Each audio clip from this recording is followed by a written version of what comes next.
Good evening. Welcome to the special Diamonds Forever 31 show tonight on 12/12/2014. If you turn that around, that's 12, turn 12 around, 12/21/2014. So it's a prelude to the 12/21/2014. And this special show is, I will play a recording. It gives you some awesome, awesome news of the energies coming in actually on 12/14. And you will be very blessed. If you hang in there, it's very, very awesome information. It'll increase your vision of how our world will change. And you can see it very vividly. If you listen to this call, you'll start seeing things more and more than you have before, I guarantee you. And then there's a little small meditation at the end, so stay tuned for that. It's really awesome. So just want to let you know, if you like this, on the Diamonds Forever 31 show, we have it every Saturday at 1 p.m. Central, 2 p.m. Eastern Time. And we learn who we really are on the Diamond Show, awakening news, world changes news, and regarding the world changes and our changes. So come and join live with us sometime. And you can join by either by phone or you can call by your Skype phone if you have landline, Skype to landline credits. Otherwise, if you're local in the USA, I think you can just dial straight in from Skype. And you dial, that number is 209-255-1000. Again, 209-255-1000. They'll ask for a PIN number, and that's 883267#, 883267#. And that's the live line. And then also, if you would like to listen to, I think we have 189 diamond calls now. It's all about our awakening and learning who we really are. They're awesome, awesome calls. Pass them to your friends that are awakening, that are, and for you. It will really totally expand your consciousness. So the recorded line is 209-255-1099. That's 209-255-1099. PIN number again, 883267#. And then I'll ask for a reference number. Like for instance, tonight's reference number is 189#. So you'll dial in 189#. And then you could choose from all the Diamonds calls from anywhere from number 1 to 189. And also you can find the most recent ones. I think there's like 25, 30 of the most recent Diamond calls on YouTube. And that is on Elizabeth Diamond YouTube channel. Just dial in Elizabeth Diamond YouTube channel. Look for the one diamond, and that's the channel. All the calls are on there. Press the video tab on the YouTube channel, and you'll see them all listed. Just go to YouTube channel first, youtube.com, and then in the search bar there, put Elizabeth Diamond YouTube channel. Also, I have a Diamonds blog with awakening news throughout the week and world changes news, and that's Diamonds with an S, Forever 31, the number 31. Diamonds with an S, Forever 31.blogspot.com. That's BLOGSPOT, blogspot.com. So Diamonds with an S, Forever 31.blogspot.com. And also on there, scattered throughout the blog, are many, many Diamonds calls links that you can, and YouTube shows too. Also, there's a lot more awakening news beyond the call on there that I post. And you can find the Diamonds calls on there. I do post on the blog after Saturday, every week, the link to the call. So there's many on there and much, much more. So enjoy, and if you're expanding your consciousness on here, feel free to go to the Diamonds blog and hit the upper right-hand corner, donate, and it goes to PayPal. And, donate energy in kind. I surely appreciate it. And also there's a new social network that you can join, and you can join, it's by invitation only. You can join through my link, and that will be posted on the blog or on the YouTube show, starting probably with this one. You'll see it in the video. The video will show it. And otherwise, you could call me, or you could Facebook friend me. I'm Elizabeth Mulligan, Mulligan, on Facebook, or call me, 612-715-8314. 612-715-8314. And you can call me with any kind of questions, too, that you have, or just to say hi. I'd love that, to hear from people. So I love you all very much, and stay tuned for this awesome, up-to-date energy update of the energies coming in and what we can expect, and even some specific visions of what we can expect, how our world can change and will change as we're creating it moment by moment now, second by second, literally. We, as collective consciousness, are creating it. But this is very plausible, and there's a couple little stories read within this call that are really pertinent to our changes. So here we go, and this is reference number 189 pound. All righty. Bless you, and we'll see you at tomorrow's call on December 13th. Well, we'll have Tori. He's going to do a DNA readings and teach us about that, and Nikki Thetsy. And it's going to be an awesome energy call, and building our subtle energies. You know, we're superheroes. We're superheroes of God, from God. All right, so here we go, and love you all. Keep shining like the diamond you are, all right? Talk to you soon. Namaste. Here we go. Okay. Now, our sweet dear Cynthia, please come on in, and it is all yours. Oh, thank you. Well, the big news this week is the coming exact square between Pluto and Uranus. Those of you who are new to astronomy and astrology, my apologies,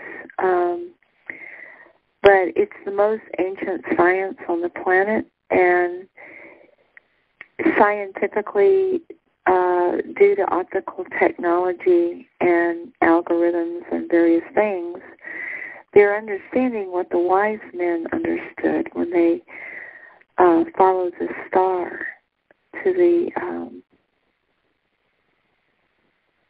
crib in Bethlehem. And just remember that in your superconscious and subconscious minds, you're processing 400 billion bits of information every second. And it's only our conscious minds that process 1 to about 40 bits per second, depending, on how we are. This is all science, by the way, that might think it doesn't know. The conscious mind is where the ego resides. And it's the place where we very honestly and very innocently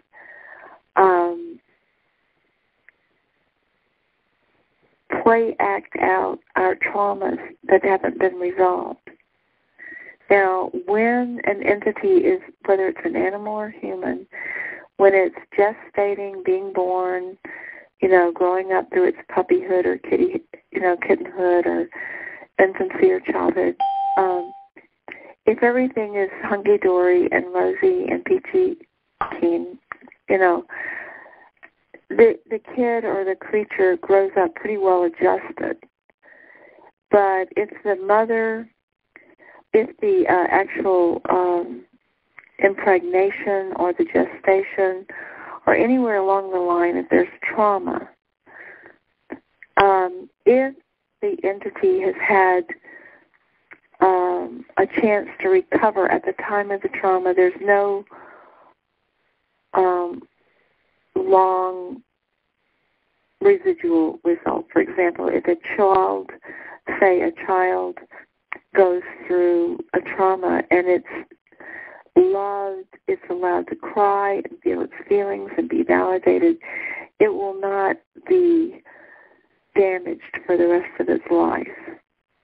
But if the child goes through a trauma and it's ridiculed, told to be a man, men don't cry, or, oh, that's nothing, where it's not validated, it's true divinity within itself, the heart is not validated and allowed to process, then that child has a infected wound. It's a wound that does not heal, and it's infected, and it's life-threatening.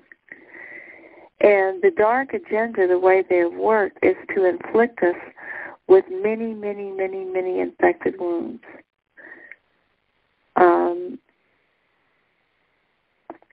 Physical, emotional, mental, and spiritual. And they've taken it to such an art. It's like a worship of death. And when you study the divine virtues according to the ancient teachings that have been carefully preserved, even through the darkest of times, you discover that there really is no true death. There is only transformation into other states. And where their undoing is that the more death that they created, whether it was the Crusades or the potato famines or, whatever, these entities would go to the other side. They would still exist. They only lost their physical bodies. They would go to the other side and heal their emotional woundings to such an extent that they were determined to come back in and bring an end to the suffering and to the false teachings. And it's been this long process of many incarnations. A lot of us on this call have been here for a long time. We've played a lot of different roles, and we've learned a whole lot in the process. And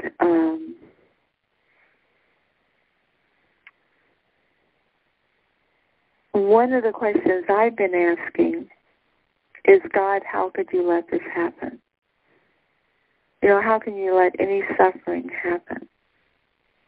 And I got back an amazing answer that just blew my mind. And I don't know if I can put it into words, but because it's pretty new for me. But I was shown, there was a download about cycles. Like gears of a clock, the old clocks where they had gears. You had little gears and bigger gears and bigger gears, and they all meshed and worked together. And that's kind of the way cycles are. Like your day is a cycle, and a week is a cycle, and a moon cycle, and a year cycle, and, a decade cycle. I mean, there's just cycles within cycles within cycles within cycles. And some of the major cycles that affect us are the cycles of the planets in our solar system. They go round and round and round and round. They are gears. And when you study the ancient teachings, you can find preserved a description of what the different gears do. And there's, in our little solar system, which is a jewel, and it's a key player, it's like size doesn't necessarily equate to value. For example, if somebody said, well, you can either have this, $100,000 Tiffany diamond, which is so small you can hold it in your hand, or you can have a whole pickup truck full of popcorn. Which would you choose? You choose that tiny little thing because of its value. And the Earth and this solar system has that value scientifically.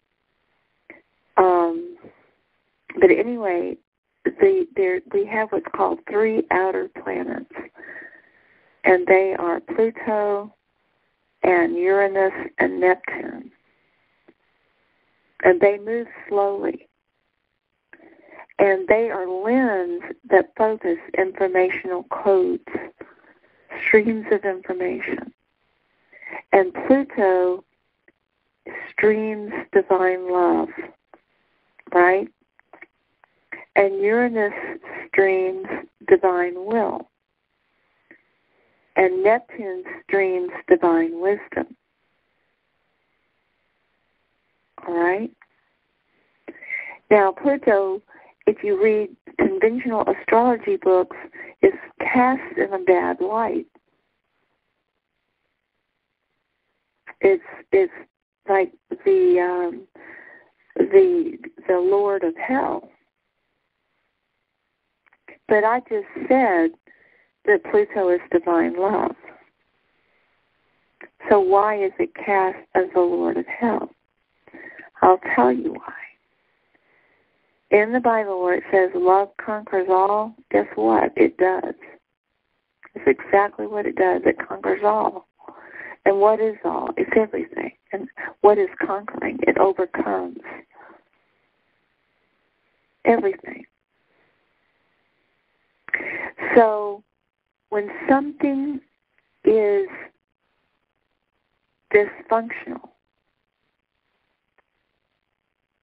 and is harming the whole oneness of God, it will be overcome with divine love.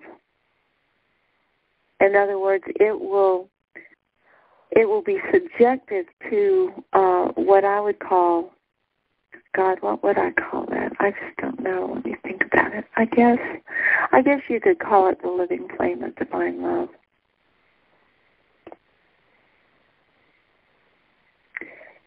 And it's consumed in this love.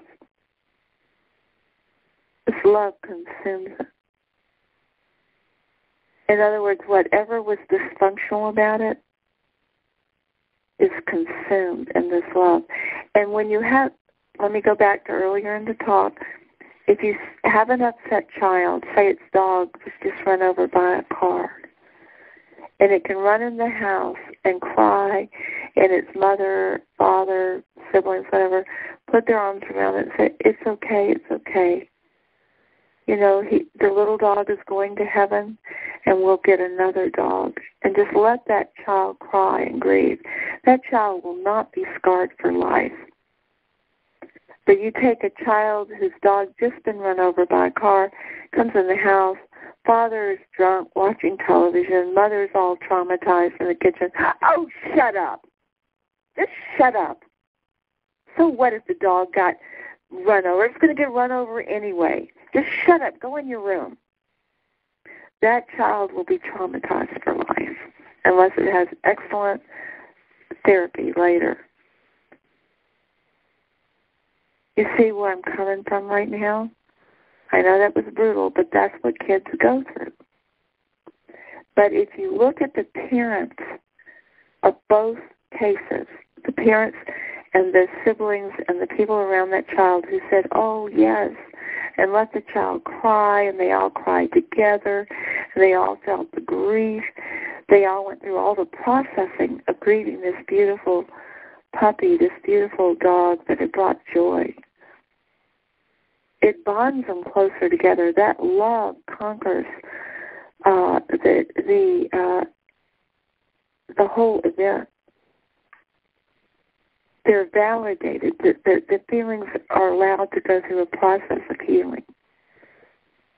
And if you look at that family that allows that process to heal, they're fairly well adjusted. They're a healthy family.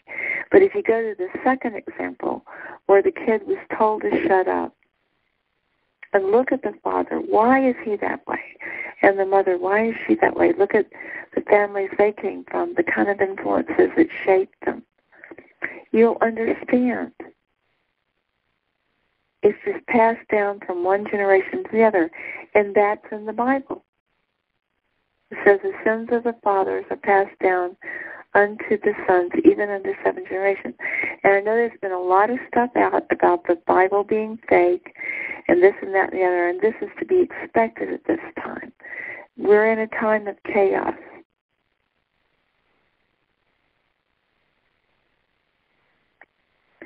And chaos is that time when it's neither one thing nor the other.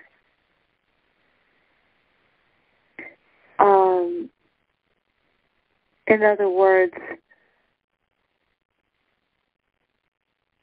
the old is breaking down, but it's not fully gone yet. The new is coming, but it's not fully here yet. So what do? That's the time we're in. But interestingly enough, in the ancient teachings, they say that it is during the times of chaos that we rediscover our magical powers, because that's the only way you can deal with it. Because in the old, everybody did what everybody did. It was like this rote social and civil, it's like if you read about the 100th monkey, all the monkeys were digging up these roots and eating them. And this has gone on forever and a day, and then one accidentally dropped one of the roots in a stream, which washed all the sand and dirt off the root, and the monkey ate it, and it would tasted so much better without all that sand and dirt on it that the monkey started dropping all the roots in there on purpose. Other monkeys followed suit, and it spread through a morphogenetic field to islands 50 miles away. They just got it to start doing it, and it was a change in behavior. These anthropologists have been studying these monkeys for decades, and the monkeys had never washed their roots, ever. And then by accident, one drops it into the water, washes off the dirt, eats it, and starts doing it on purpose. And the next thing you know, many islands around, all the monkeys change their behavior. And this is the animal kingdom. Now, if it can happen for monkeys, can you imagine what is happening for us?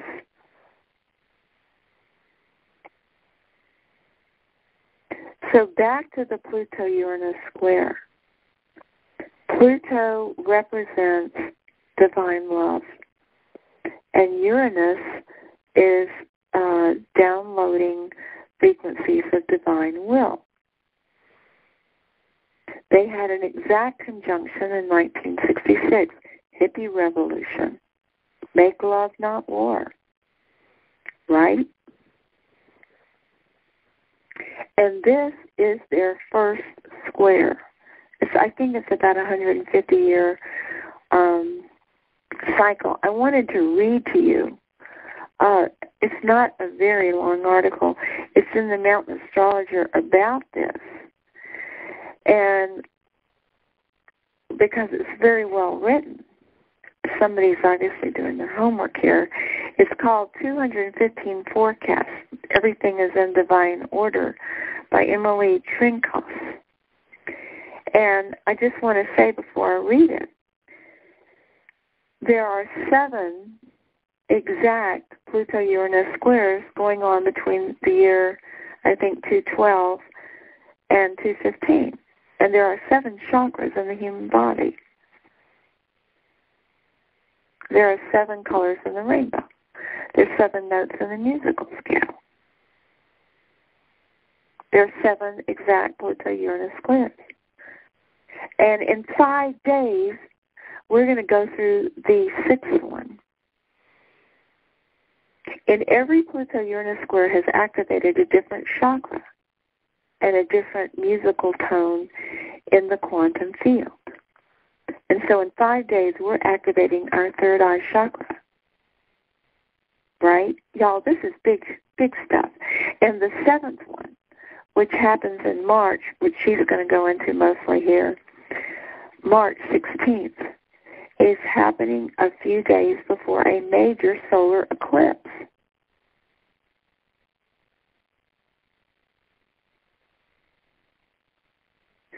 So before I read this, let's go again. What is Pluto and what is Uranus? Pluto is downloading divine love. and love conquers all, right? And Uranus is downloading divine will, and divine will is the highest good of all concerned.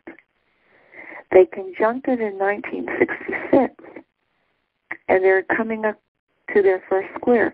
When two entities square each other, it forces change.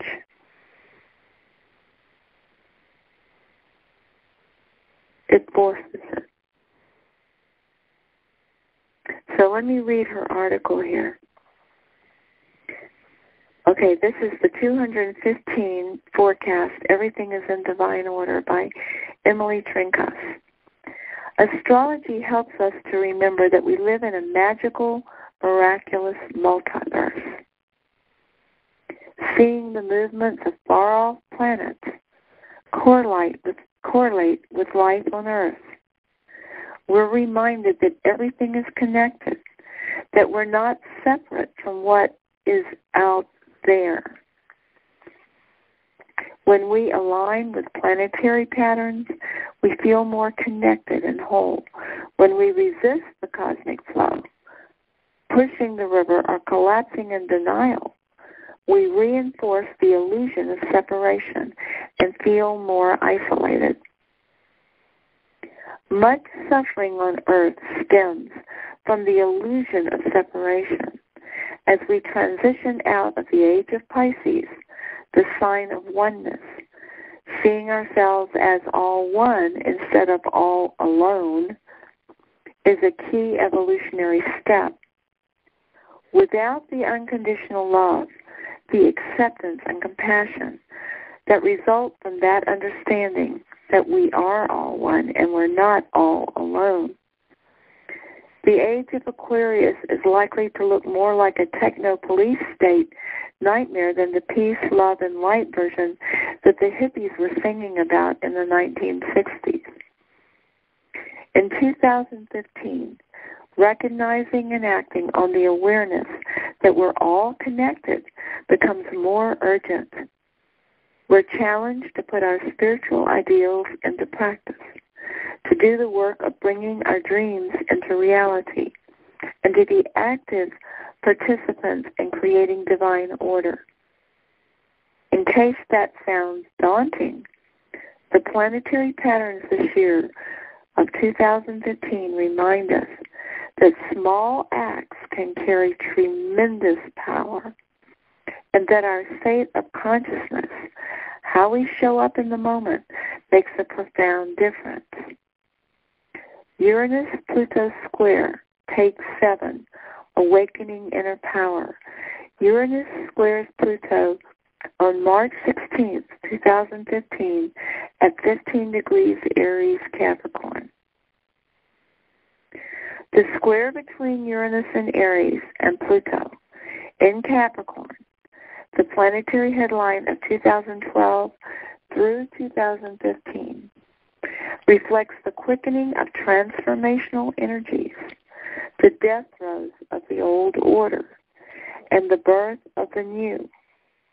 A square is a 90-degree angle of growth-motivating friction, a crisis, and a potential turning point. We're challenged to awaken our personal power in the face of increasing repression, break free from a fear-based control system, and contribute our vital life force toward creating a sustainable new world. As we see clearly what's not working, both in our personal lives and in the life of the collective, we can either cling to the falling rocks or risk jumping into the current of radical aliveness to pioneer a new direction.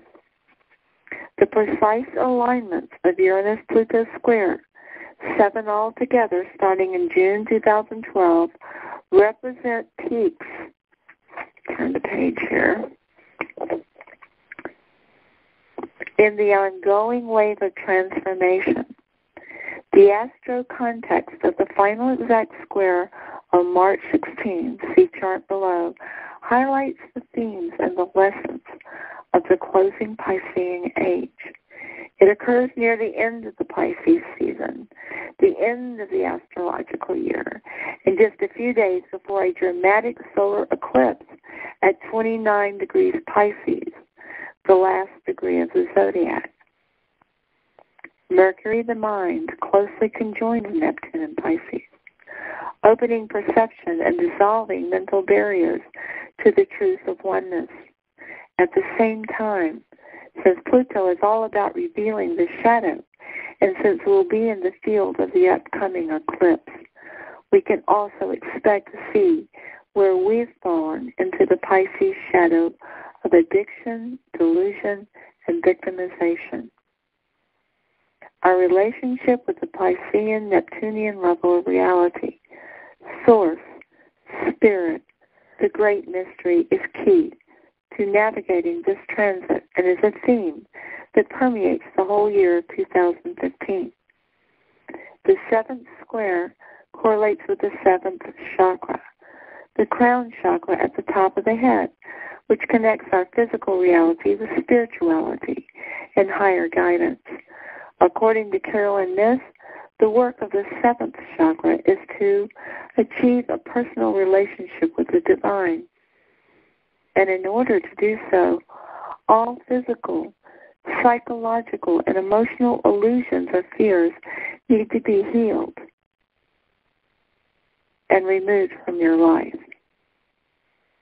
The Uranus-Pluto square brings to awareness these illusions and fears so that we can heal and release the blocks to spiritual authority and access the transformational magic that's possible when we feel connected with our infinite self. Mrs. Seventh Chakra self-inquiry questions include: what type of guidance do you fear the most? What spiritual truths are you aware of that you do not live by? Are you afraid of a closer relationship with the divine because of the changes it might trigger in your life? Looking at the larger 150-year cycle of Uranus and Pluto also provides helpful navigational clues. The cycle started in the mid-1960s with their conjunction, the new moon phase, a seed-planting surge of revolutionary energies. We're now at the first quarter phase, the opening square, a challenge to take committed action on what we set into motion in the 1960s. Astrologer Lowell Frothingham stresses the importance of going back to the sign of the conjunction, Virgo, for clues about how to navigate the current square. Earthy, practical Virgo rules the little things, the daily details that, moment by moment, make up the fabric of our lives. In the face of overwhelming planetary crisis, Virgo says, start now. Start small. Start where you are. Just start. Virgo is the sign of skill building, practice, and the pursuit of perfection. Instead of waiting until you've reached perfection before putting your skills to use, which is the shadow of Virgo, you perfect your skills as you go in the process of using them. As Frothingham describes it, the Virgo revolution isn't a dramatic fight, but rather people turning away from what doesn't work and fixing what we can, turning away from ways of life that aren't healthy and embracing the recognition of what we actually need to survive and live. One of the big lies of our time is that our individual actions don't matter, that one person can't make a difference, that we are insignificant beings. But the Virgo archetype reminds us that all the little pieces make up the whole, and each of us is here to play a key role, a key part in the healing. Virgo is the sign opposite Pisces, and when we forget the power we have through our moment-by-moment actions and attention, we fall prey to the shadow Pisces, overwhelm and hopelessness.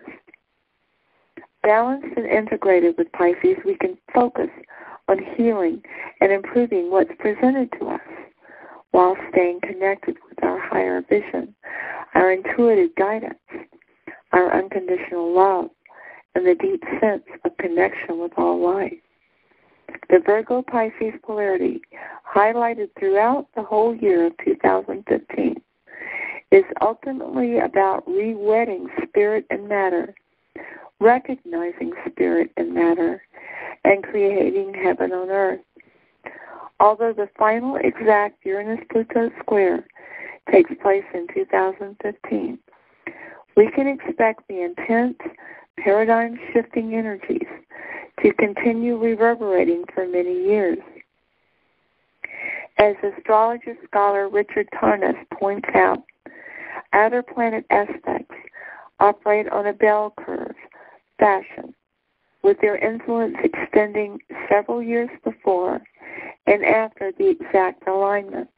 He gives a 10-degree orb of influence to the Uranus-Pluto square, which means about a 13-year process altogether from 2007 to 2020.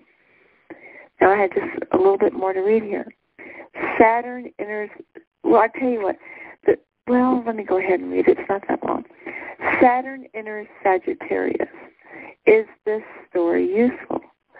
Saturn enters Sagittarius on December 23rd, 2 days after the solstice. It retrogrades into Scorpio on June 14th, just before the solstice, 1 week before the solstice, and re-enters Sagittarius on September 17th, just about a week before the equinox, until December 20th, 2017. While Pluto is in Saturn-ruled Capricorn between 2008 to 2024, Saturn's lessons of maturity, responsibility, and authority are particularly crucial. And y'all just relax. Your subconscious mind's taking all this in. Saturn changes signs every few years, bringing into focus a different arena for Plutonian transformation.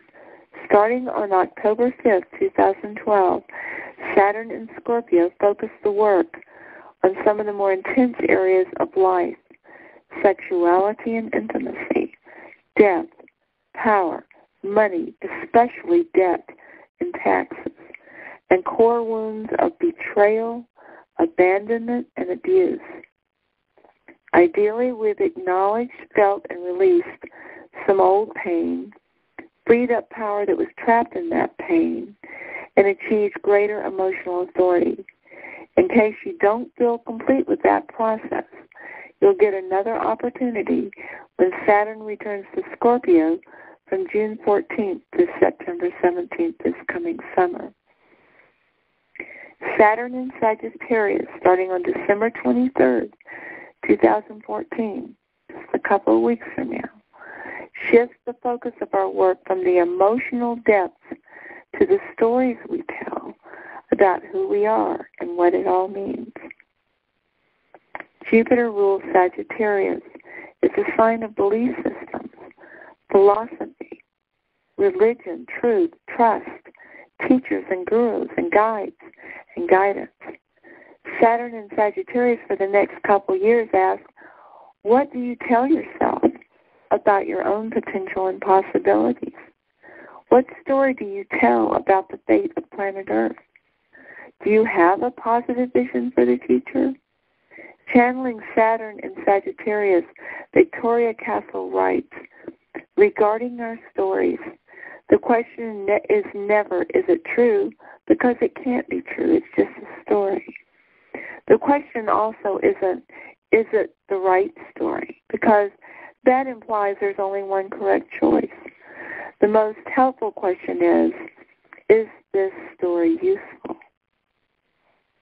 Sagittarius can wax philosophical about big ideas and high ideals, but Saturn wants you to walk your talk and bring your vision into reality. Faith and optimism result when you take practical action toward attaining your ideals. Editorial comment here. We're going to have money. We're going to be in common law. So taking practical action toward attaining our ideals will happen. Let me continue reading. We're also working on clearing out judgment, rigid belief systems, and clearing out attachment to being right, quote unquote. Collectively, we can expect an increased focus on transforming immigration policies and religious institutions, as well as on issues around fundamentalism, racism, and xenophobia, which is fear of foreigners, which is the shadow of Saturn in Sagittarius.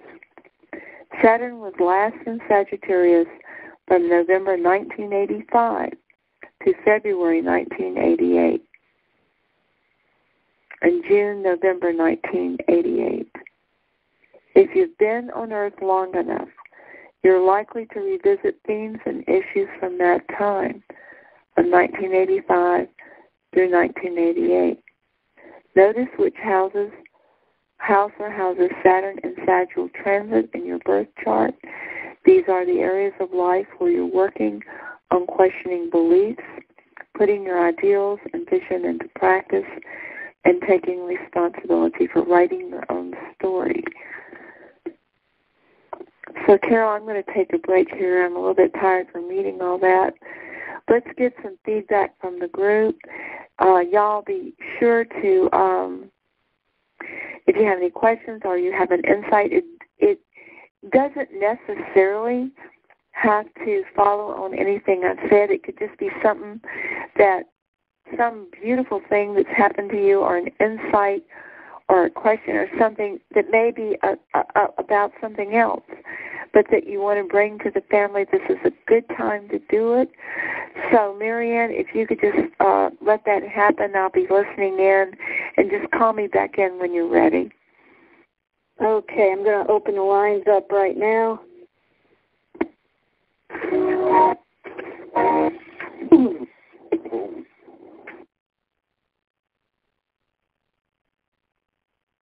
Okay, anyone who has a comment, please just star 6 and come on in. Comment? Yeah, go ahead. Interesting when she was reading about this alignment is for the third eye. I've been craving for my third eye to open up more, see more. So I've been doing meditations lately for the third eye, even this last week or so. So, wow. And then just one other thing, you guys were talking about Earth and Mother Earth, and I've come to understand, I've known for a while that this Earth is a living being. I mean, you know, is a being living. Anyway, I had one of my moments like I had 3 or 4 months ago. Remember, I was walking on the ground, and I was really sensitive that I was hurting the ground, the grass. Well, I was driving home. Yeah, I was driving home, and I saw the sidewalks and the streets, and I was just thinking of Mother Earth. You know, she's a living being, and how we've been oppressed and persecuted, and even the bad guys have been oppressed and persecuted. I was thinking, wow, Mother Earth feels the same way with all these cements on her and everything else. She's put up with a lot to survive. This being has put up with a lot to even help us.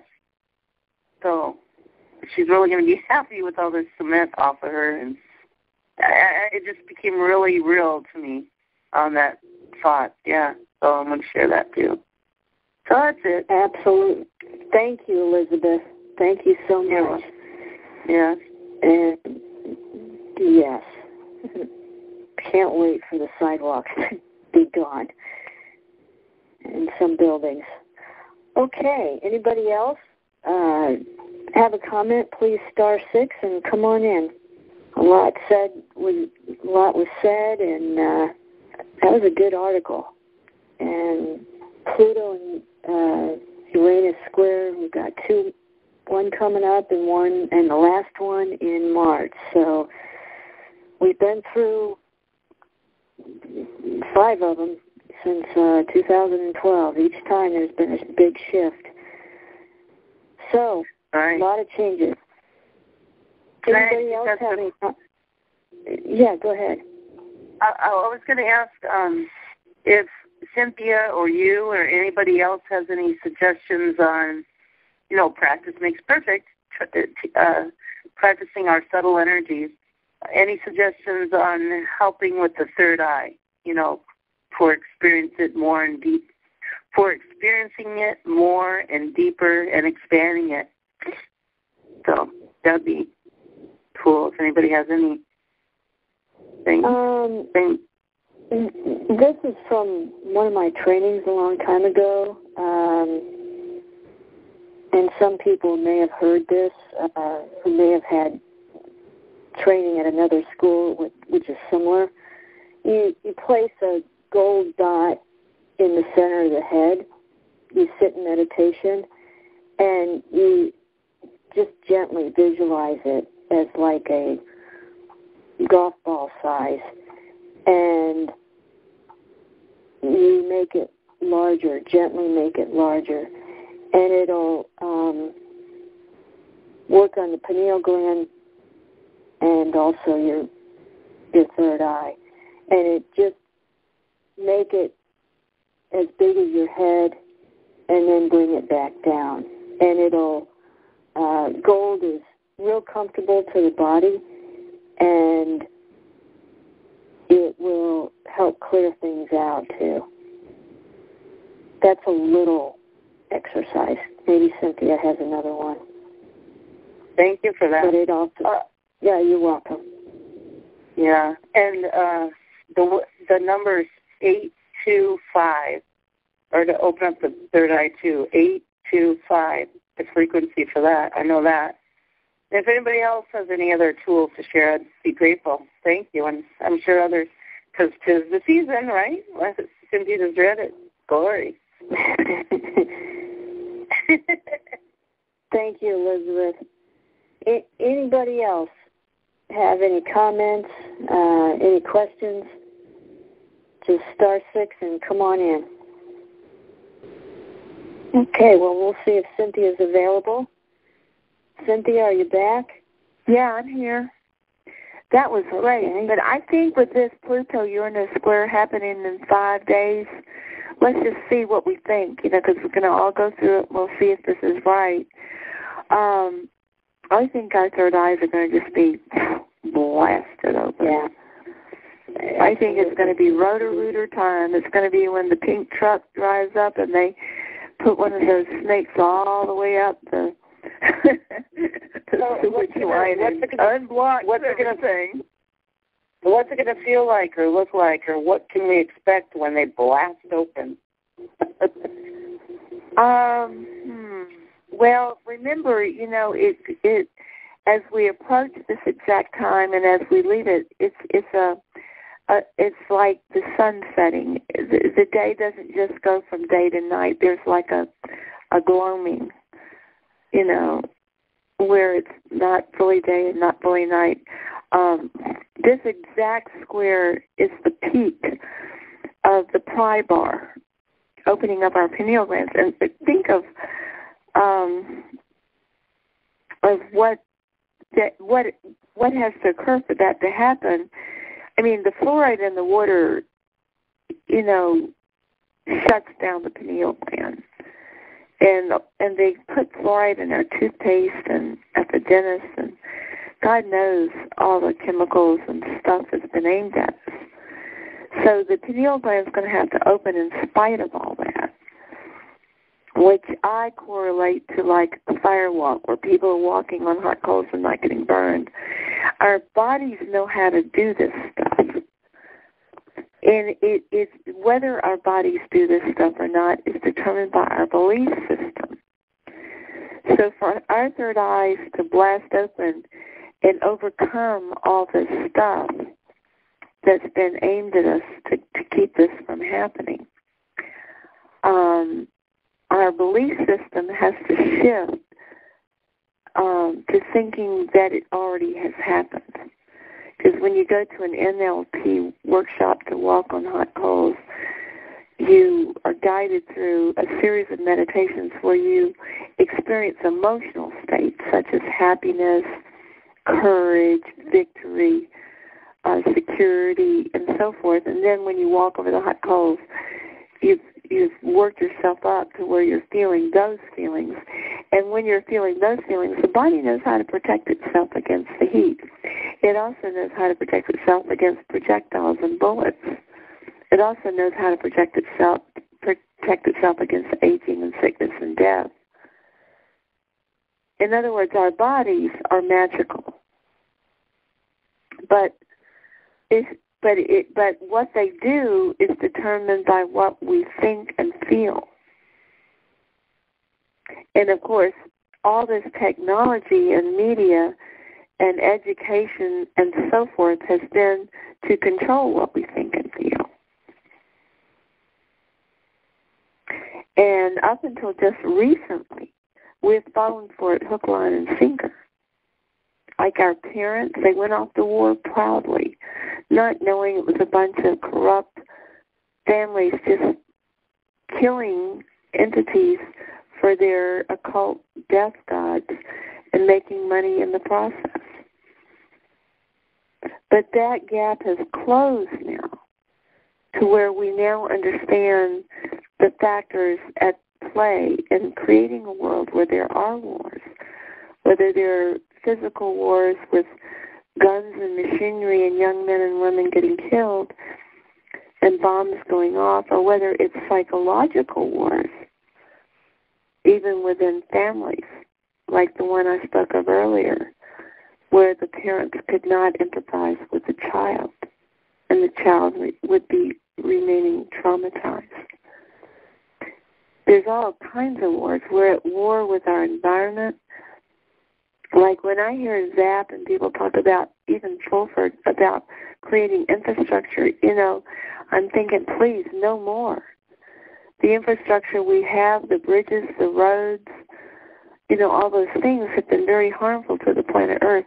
We've got to go up to a new paradigm of absolute harmlessness in a scientific way, understanding the delicacy of the ecosystems and how we're all connected. And no technology will be used that will harm the environment, because the environment is part of a huge divine computer network. And we can have technology and we can accomplish everything we want to accomplish in travel and so forth and so on, and living and so forth. But it can be done artfully. And it can be done in a way that actually enhances and brings joy and supreme happiness to the environment. For example, at one point, they were saying that we were all going to be removed from the surface of the earth, go live in Middle Earth, and then the surface of the earth would be restored. Well, I checked in with the nature spirits because I know how to do that. And the nature spirits were just horrified because they love humans. The trees love humans, the animals love humans, everything loves humans when we're healthy, when we are being the divine love that Jonathan Smallman so beautifully described, because we are love. The plants, the animals, the waters, the earth, they love us to tread upon. The earth loves our feet to tread upon it. The animals love us to come around. The trees love us. Everything loves us, would not want us to go to Middle Earth, to the middle of the earth, and be gone. They would be bereft if we weren't here. They want us to be here, but they want us to be enlightened.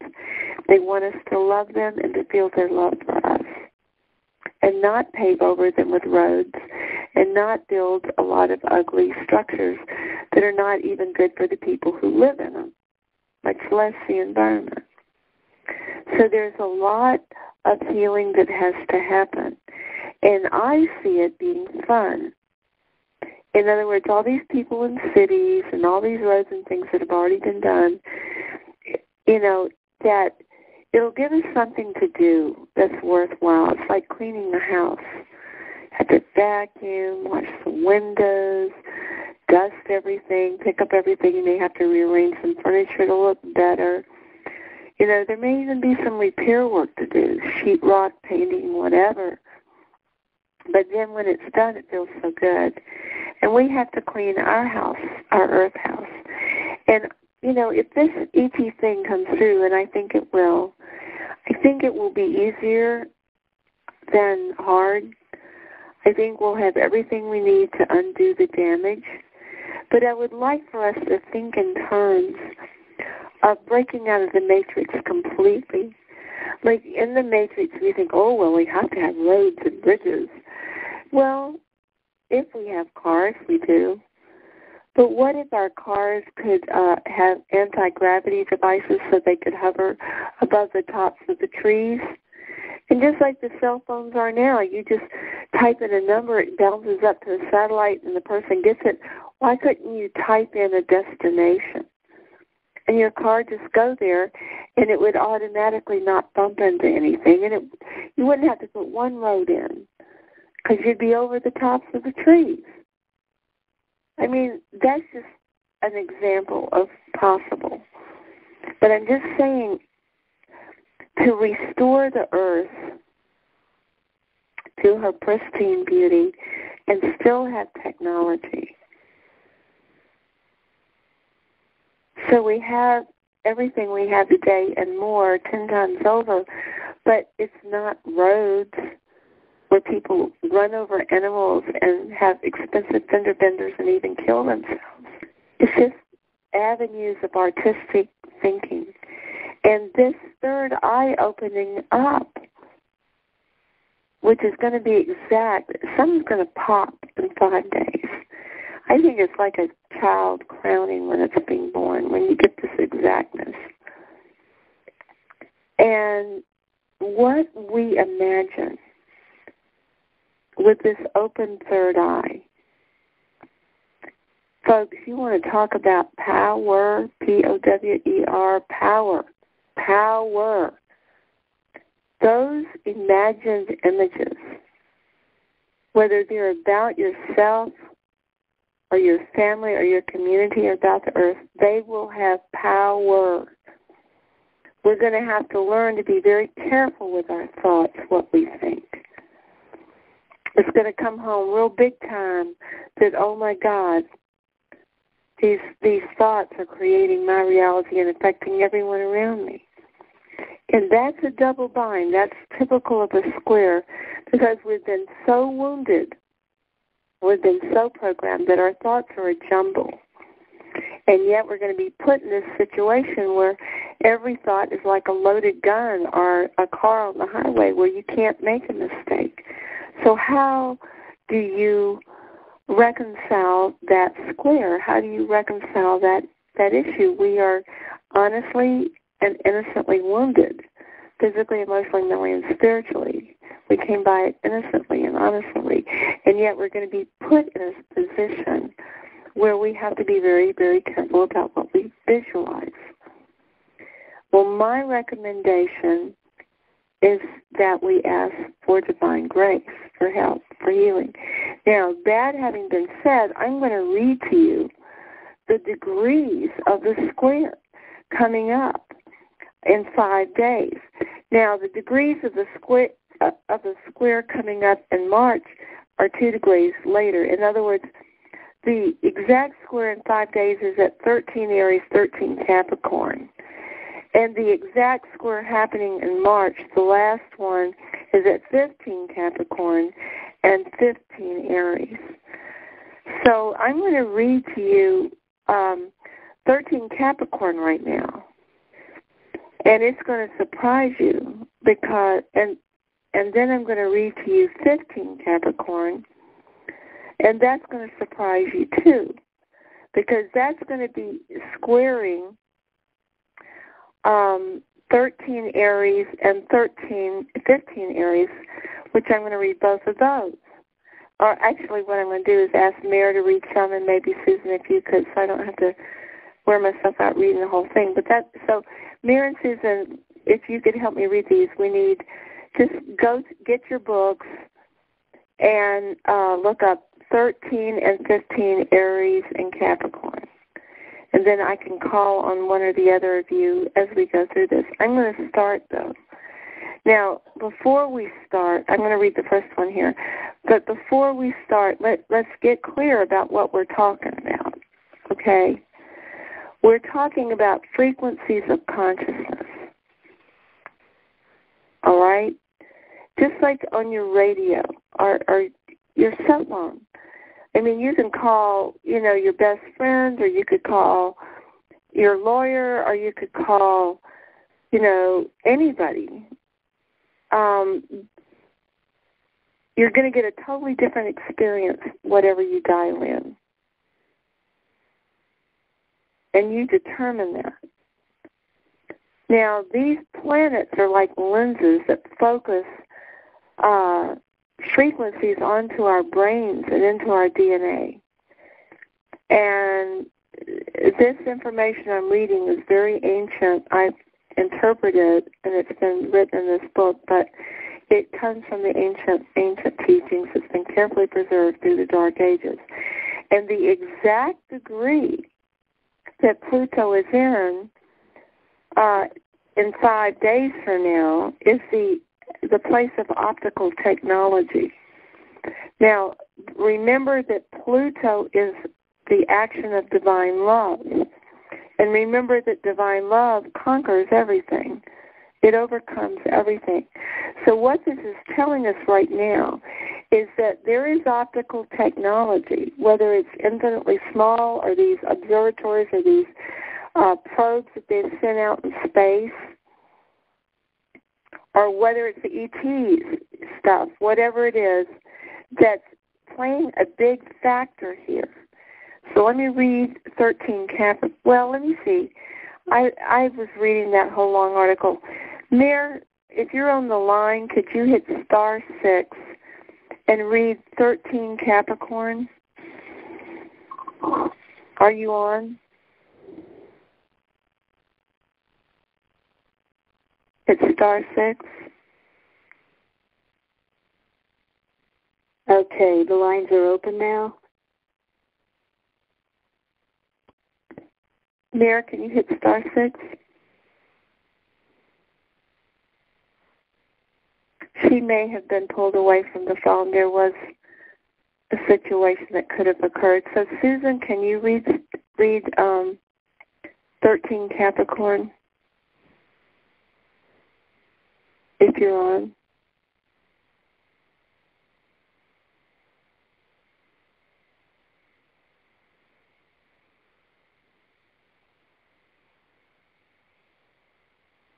She may not be on. Anyone on the call that has the Divine Sky book?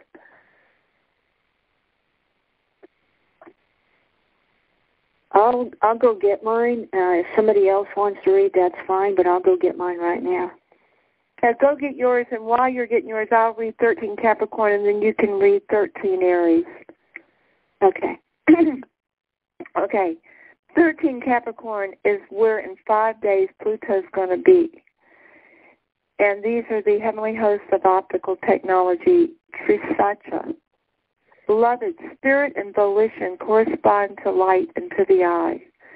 In the time of heaven on earth, the technology to see all of creation is made available.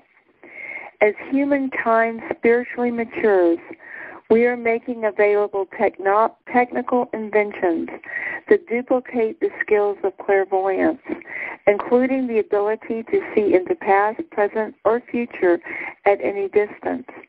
We inspire technical inventions that mirror the mystical faculties, fulfilling the as above, so below law of correspondence.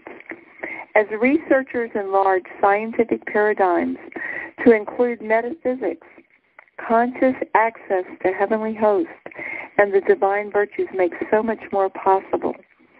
At this point, a scientific inquiry in evolution, kindness, harmlessness, and responsibility to all life is viewed as the only scientifically viable ethic, since all are indeed one in the unified field of energy, the web of life.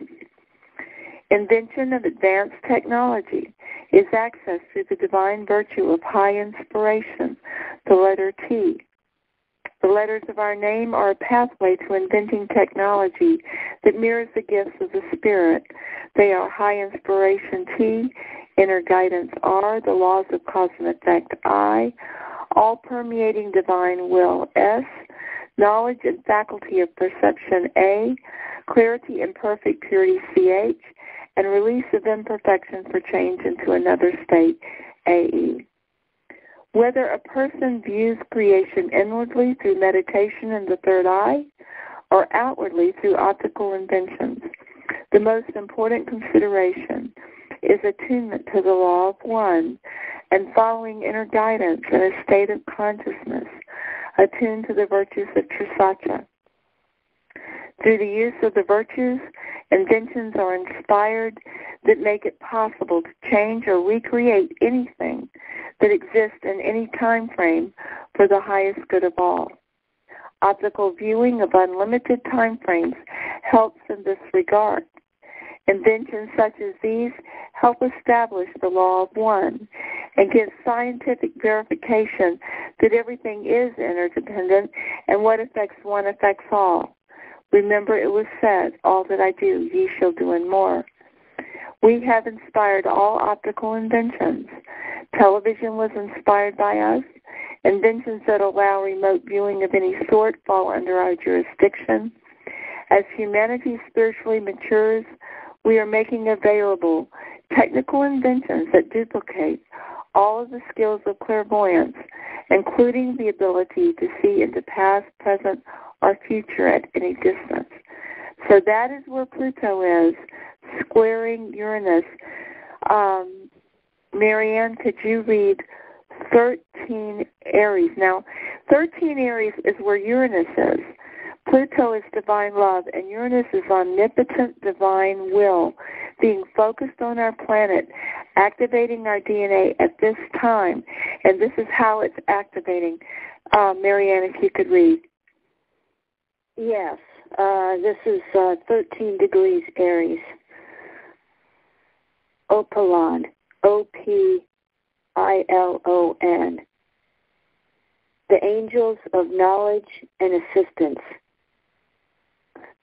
Beloved, whenever there is need of assistance of any kind, or there is a need of knowledge of any kind, especially concerning physical science, we stand ready to come. Impulses of cosmic love to transmute physical reality activate multitudes of angels to help children of light overcome obstacles and create a flow of supreme happiness. We function not only as a source of general knowledge, we also assist in any other way that is needed, as shown in the example of our story. And this story is very long. I don't think you want me to read it. It's very, very long. Cynthia?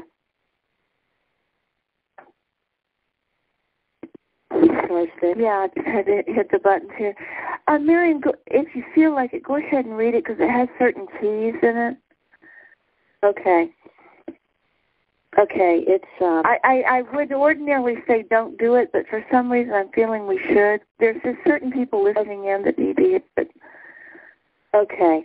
It's two pages long. Okay.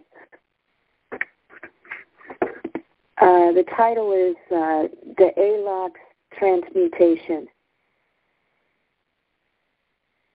Once upon a time, a gifted teenager named Felicia decided to leave behind conventional education and conformity, feeling inspired to study metaphysics and ancient wisdom instead.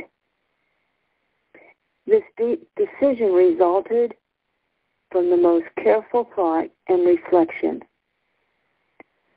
Only after her mother died unexpectedly did Felicia realize how wonderful and magical life is, and it is a gift that should be used very carefully.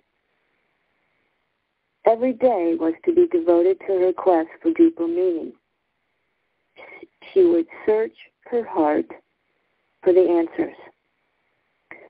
No more would she seek approval of others.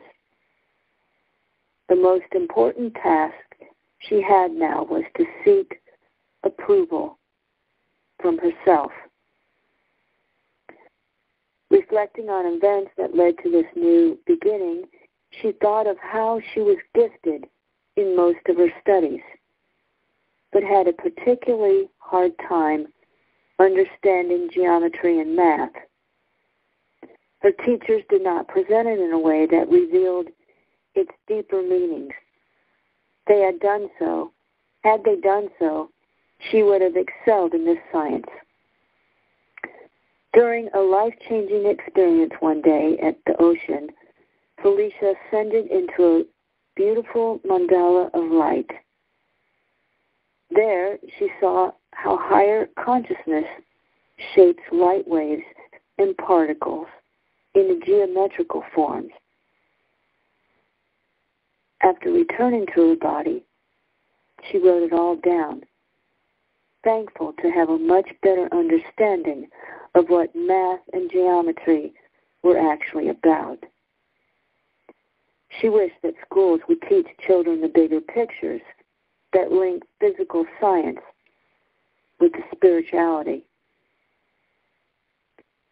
She then actually stumbled upon a book about sacred geometry.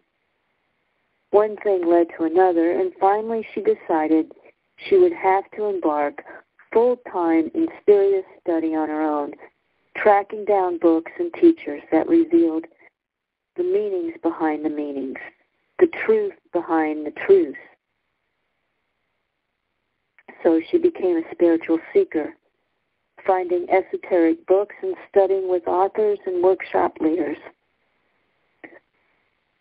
On a prolonged journey near Machu Picchu in Peru, Felicia was adopted by a small village of advanced shamans who helped her heal her heart, transmuting an internal abyss of emotional numbness with deep, flowing divine love.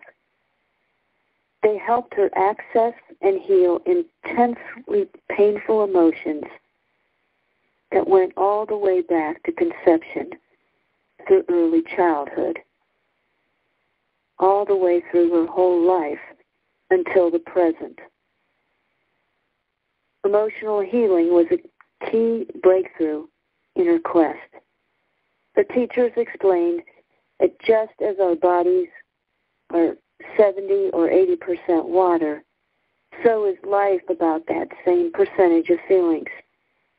When feelings are healed with unconditional love, staying in a flow of happiness, solutions are easily found to whatever problems life offers in self and others. Back in America, she moved into a quaint mountain cabin high on a ridge overlooking a beautiful valley. She had been there over 2 years, making the cabin and surrounding land self-sufficient, when she found herself fighting a lonely battle to what many children of the light are facing at the time. She was up against a giant corporation, a dragon of ignorance and self-interest that was threatening the existence of the town down in the valley. This greedy corporation was reeling out of control, and unless somebody stopped them, the fate of the town's underground freshwater aquifers and rivers would be sealed in a doom of toxic waste. Felicia knew a lot about how to turn reality around through the power of cognition brought about by love. She knew about the other divine virtues of the cosmic language. In this situation, however, she would have to face news reporters and testify in court. Her lack of credentials from the formal education she had rejected taunted her. She called on the angels of Bialodg, Bialodg. She accessed almighty powers of the sun, and with the help of the heavenly host, she attuned to omnipotent will and flowing feelings of the highest good of all. She asked the angels of Opalon for help, and the week before court, they guided her to an article on natural water detoxification systems being used in Switzerland. Then they led her to see a late-night talk show interview with an owner of a new safe technology that converted waste sludge into building materials of superior quality, fire, water, and bug resistant. This worked by converting cellulose in the sludge to wood-like products, the only byproduct being purified water. Testing showed that this process bound even mercury into a harmless form. Felicia now had technical answers that would turn the situation into a win-win for everyone, including the corporation and shareholders. When she walked into the courtroom, it was with great joy and confidence. There, she visualized and meditated on the virtues of the angels of Opalon, envisioning the deep orange light of knowing brought down by universal love, energizing the courtroom with cosmic perception. She envisioned people recognizing underlining divine reality, cutting through illusions of imperfection, merging with feelings of omnipresent divinity in everything.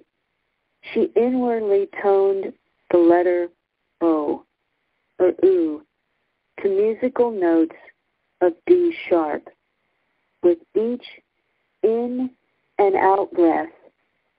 The radiance of this awareness flowed in and out from her through the pores of the skin over her lower abdomen. Then in turn, she focused on each letter of Opalon, invoking the qualities, colors, and tones, and breathing them in and out. As she flowed with feelings of delight and of rapture, the courtroom was aglow with lights from her meditations and those of the heavenly host and the highest selves of all present. People were experiencing goosebumps and chills. After asking that the air conditioner be turned down, the judge looked directly at her. He felt an urge to have her speak on behalf of the townspeople. Standing straight and tall, Felicia completely surrendered herself to the angels of Opalon, entrusting them to inspire her with exact scientific explanations to convince everyone to take the right course of action. Breathing rhythmically, completely receptive to inner guidance, she opened herself to the influence of the angels of Opalon, who then inspired her with clear genius concerning the physical sciences involved and how to relate it to people so people would understand. after a quiet, brilliant presentation that brought home every point, she felt an impulse to become very animated. Turning suddenly to the jury, she painted a graphic picture of what would happen if they did not make the right decisions. She rattled off flurries of anecdotes about deformed children, dying cattle, and sick chickens. Inspired to look quickly around the room, she made eye contact with various people, explaining the futility of outdated scrubbers, tanks, and harmful chemical detoxification techniques. She contrasted that by painting glorious visions of vast, beautiful water gardens functioning as settling ponds, used with specifically shaped forms that spin water molecules so they became self-cleaning. Felicia taught the courtroom audience about water surface tension, the Fibonacci spiral, and many other details that the angels of Oberlin inspired her to say, outlining how profits from tourism would come from the large water gardens. She described valuable, good publicity from environmental organizations and thrilled them with visions of the beauty of the wildlife habitat that the water gardens would provide, and mentioned rich corporate subsidiaries producing and selling vastly superior building materials, byproducts of the new sludge cleaning technology. The listeners saw that the right science was here. It was tested. It was cost-effective. And it was versatile. The corporation was to be seen as national heroes. As she finished, utter silence filled the courtroom. The people were in awe. She had them in the palm of her hand. Even corporate counsel sat in stunned dazed as they realized the enormity of the profits that could be made. And so, Your Honor, she summed up, I respectfully request that ALOX Corporation install and implement this new generation of toxic waste removal systems. My figures show an increase of its profits by as much as 3,000% over the next period of 6 years, compared to other methods, which would cut into its profits and probably bankrupt it once litigation and liability for environmental damages are figured in during the same time frame. This move will bring the most justice to the corporations and those it serves and effectively prevent further contamination of the river and the water table.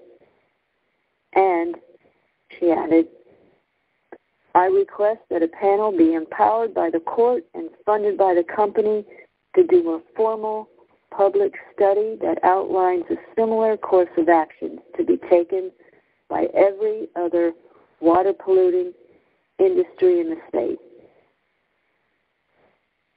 The astounding news was out.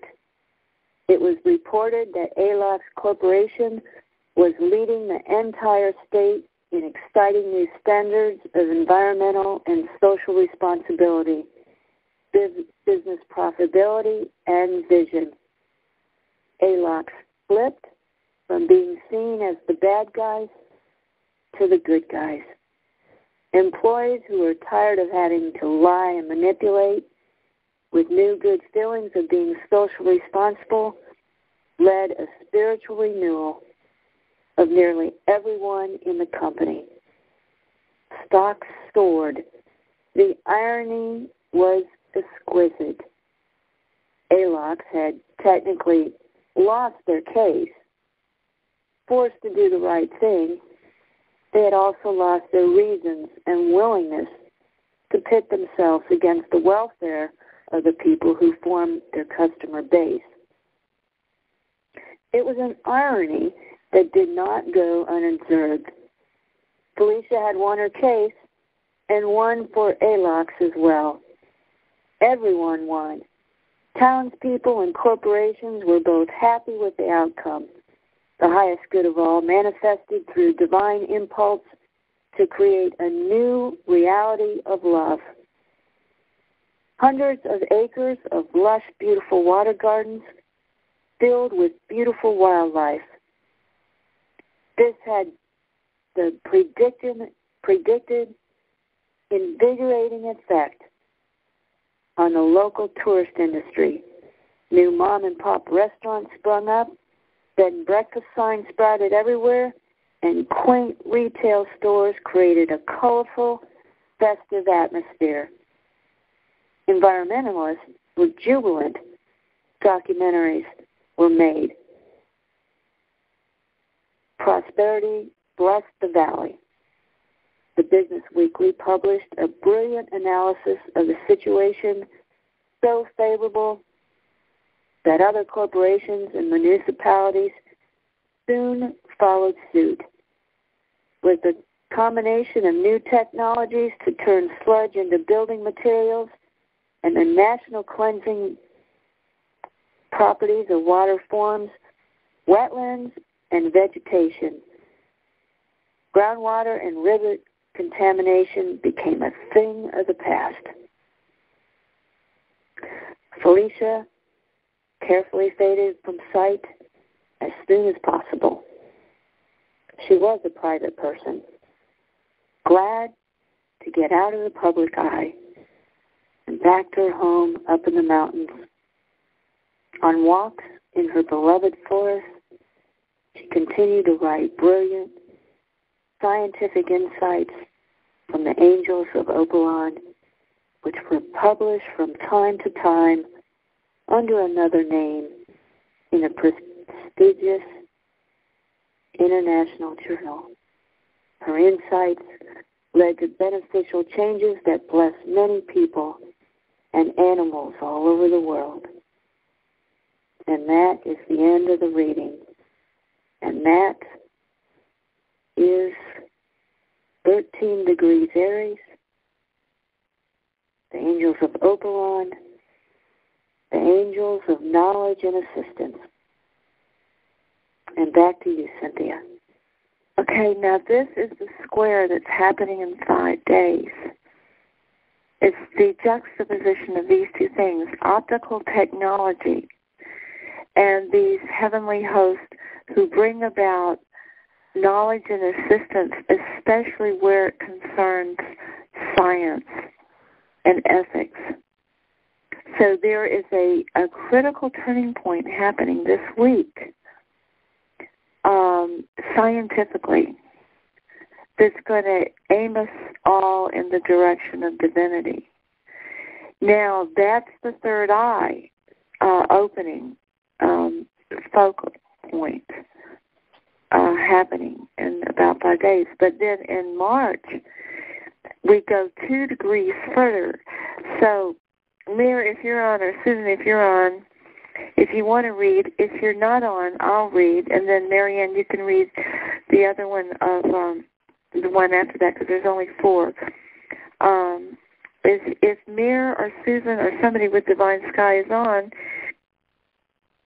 Okay, Elizabeth Diamond, I just want to let you know that the dates they're talking about, the first one in 5 days, which is from today, it's December 14th, 2014. And I believe the March date was March 13th, 2015. So let's continue, and we're almost done. And you want to read 15 Capricorn, just hit star 6. And while you're hitting star 6, I'll just give an intro, and then if nobody clicks on, I'll read it. It's not that long. Okay, so in March, a few days before this really big solar eclipse thing going on. Aha, I hear somebody opening up. Hello? Let's see. Do we have somebody? Okay, the lines are open. Yeah. Go ahead. Okay, hit star 6 if you're Mara, Susan, or somebody with a copy of Divine Sky that would like to read 15 Capricorn.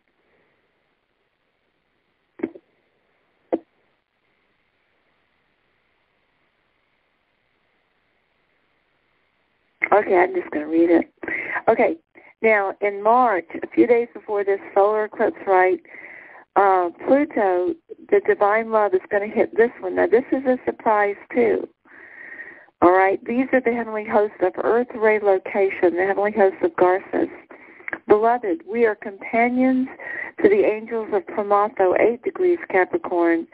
We also supervise rays of energy emanating from Earth. Remember how Nancy Grace was talking about this vortex coming up through her kitchen? Here we are. Okay, we also supervise rays of energy emanating from Earth and assist people in finding healing Earth rays through the use of divining rods, pendulums, and other aids without the use of complicated measuring instruments. Earth is a living organism, analogous to a human body. Different areas of Earth, like a human body, emit different energies and relate to different functions. Just as an infant will place its head, its head upon the heart of the mother for comfort and for bonding, so will an animal or human locate certain places on Earth for healing and for strengthening. There are Earth rays of every conceivable sort for every purpose. On any given landscape, there are spots conducive to resting and others that encourage activity. Some areas emit energy that automatically creates trance, useful for meditation, and other areas absorb negative energy and are useful for cleansing and releasing.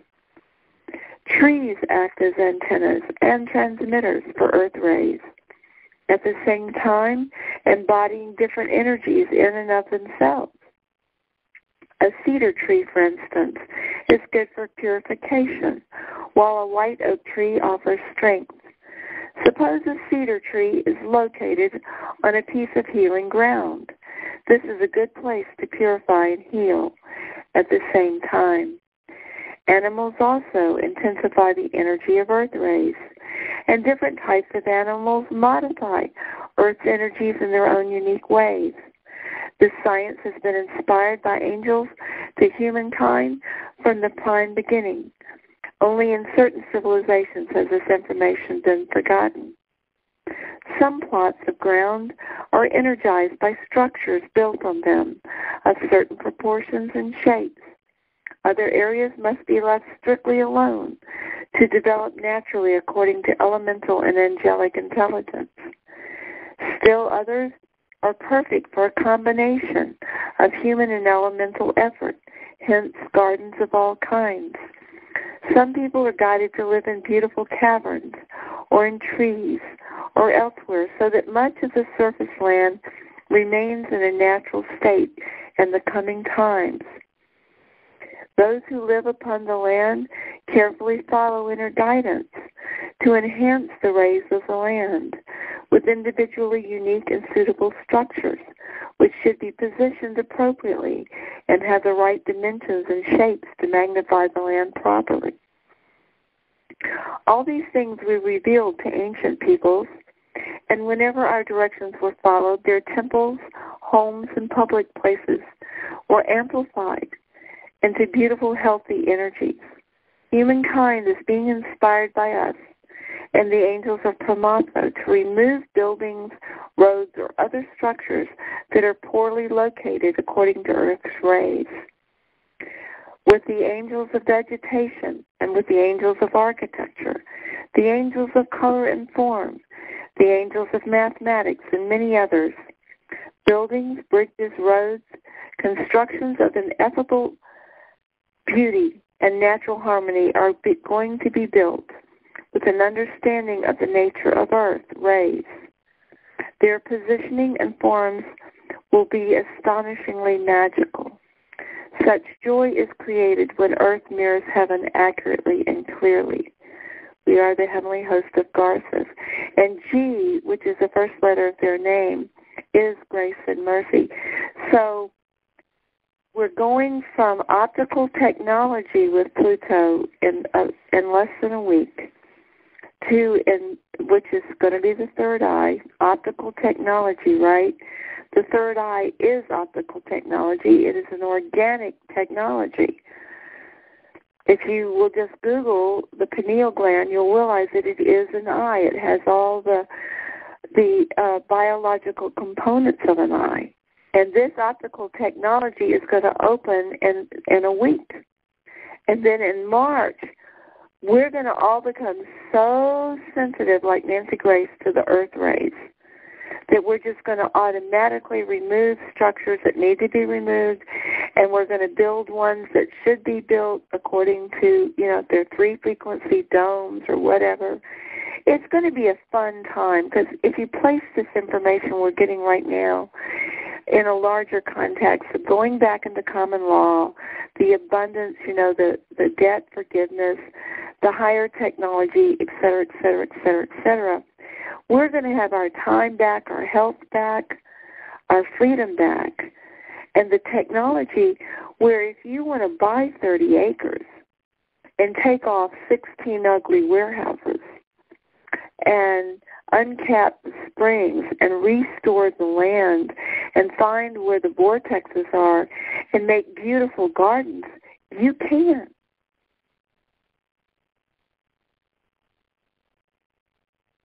You can.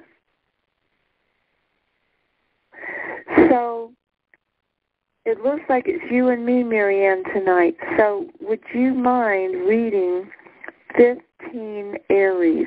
Because 15 Aries is where Uranus is going to be in March, just a few days before that solar eclipse. It will be the crown chakra opening. The crown chakra. Now, she just read 13 Aries, which is where it's going to be in the next week. There's going to be all these breakthroughs where there's these scientific and philosophical answers to problems, okay? While the third eye is blasting open, i.e. technical technology, and all this information is coming in. So a few months later, when the crown chakra opens in the 7th and last exact Pluto-Uranus square, Uranus will be at this new location. So, Marianne, if it's okay with you, would you read 15 Aries?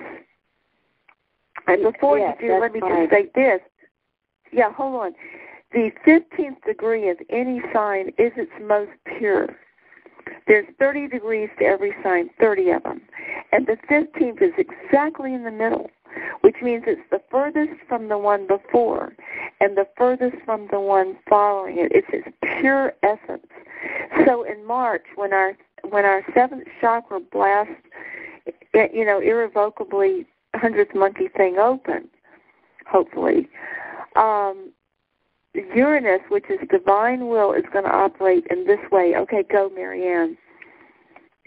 Okay, this is 15 degrees Aries. This is Gulag, G-O-L-O-G. And it continues on with the 13 degrees. This is the angels of problem solving in science and philosophy. Beloved, we help solve any problem in the material world for the child of light who is impelled by divine love to create new realities, particularly in philosophy and science. Through the virtues of the letters of our name, overviews and grand perspectives in philosophy integrate different viewpoints. A child of light can synthesize various disparate schools of thoughts so that they support and complete each other. We tie together science and philosophy so they become one continuum of thought that showcases the magnificence and the majesty of supreme consciousness. The ultimate purpose of all philosophy is to enhance seekers' paths to enlightenment. Insights in philosophy are powerful spiritual tools and are necessary for the victory of love. And that's Gulag, and there is a story with this. Do you want me to read the story? If you're into it, I think it might be important. Okay, that's fine. The title is called Call Paul.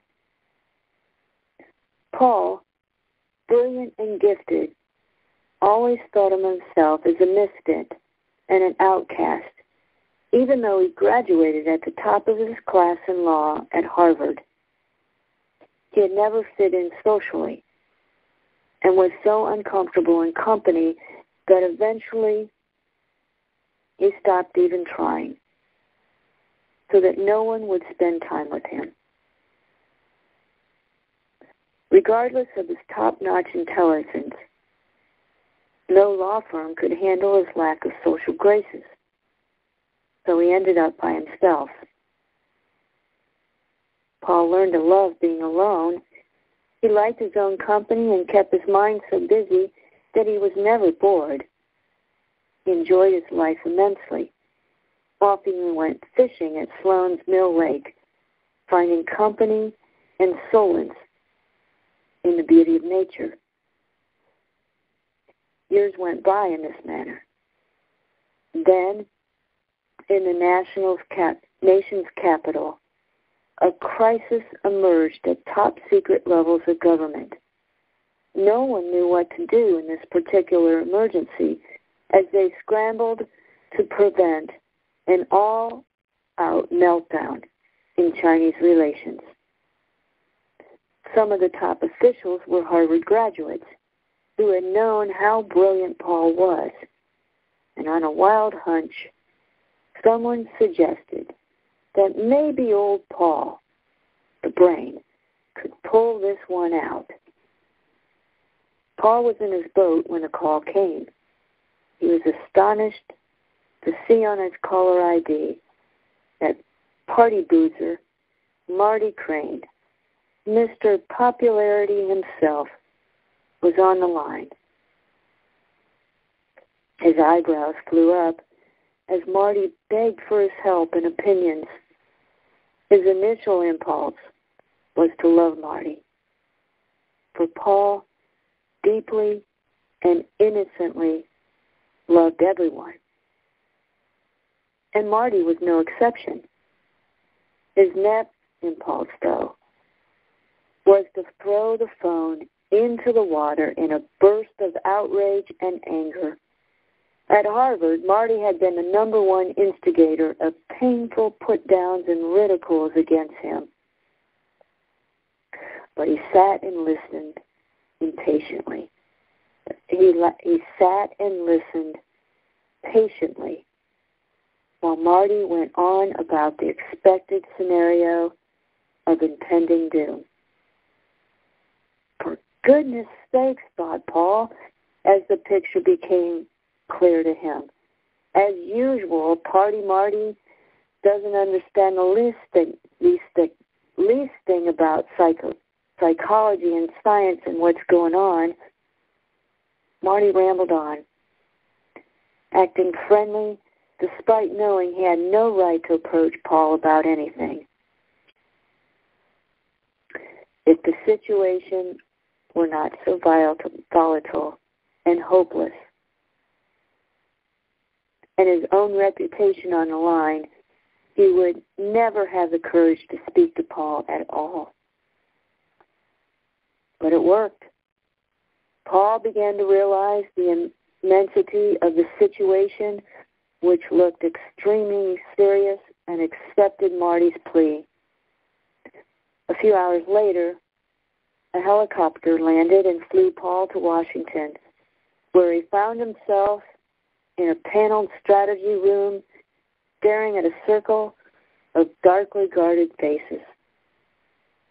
Calling on the angels of Gulag, Paul let worried officials brief him on the dreaded scenario that could happen around the world if this situation became more inflamed. They watched him, expecting he would become anxious and frantic as they were. However, the angels of Gulag so infused Paul with divine virtues that he exuded bliss and relaxation, seeing with clarity what to do. The more he talked, the more relaxed Paul became,